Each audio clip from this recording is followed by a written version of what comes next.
এই ভাই, এই শোন না, অফিসের বস ফোন করছে, তুই একটু বলে দে না, একটু অন্য গল্প একটা বানিয়ে বলে দে না। কি বলবো? বলছে বৌদি দাদাকে ডিম দিয়েছিল, দাদার পেট খারাপ হয়ে গেছে। ও হ্যালো হ্যালো হ্যালো স্যার, বলছি যে দাদা না আজকে অফিস যেতে পারবেন। হ্যাঁ, ওই বৌদি দাদাকে ডিম দিয়েছিল, খেয়ে দাদার ডিম হয়ে গেছে।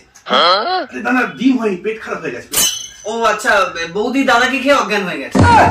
দাদাকে ডিম দিয়েছিল, ডিম পেট খারাপ হয়ে গেছে। ও আচ্ছা, বৌদি ডিম দিয়েছিল, ডিম অজ্ঞান হয়ে গেছে। ডিম অজ্ঞান হয়নি, দাদা অজ্ঞান হয়ে গেছে। দাদা বৌদিকে খেয়ে অজ্ঞান হয়ে গেছে। ডিম খেয়ে অজ্ঞান হয়ে গেছে। সবাই মিলে অজ্ঞান হয়ে গেছে। মানে বৌদি দাদাকে ডিম দিয়েছিল, ডিম খেয়ে দাদার শরীর খারাপ হয়ে গেছে, অজ্ঞানটা করতে কি হলো? মানে বৌদি খেয়ে দাদা ডিম হয়েছে, দাদার সাথে ডিমের বিয়ে হয়ে গেছে। আরে আমার হয়েছে, দাদার ডিম হয়েছে, বৌদি হয়নি। बिल्कुल चुप। हिम्मत कैसे हुई तेरी मुंह खोलने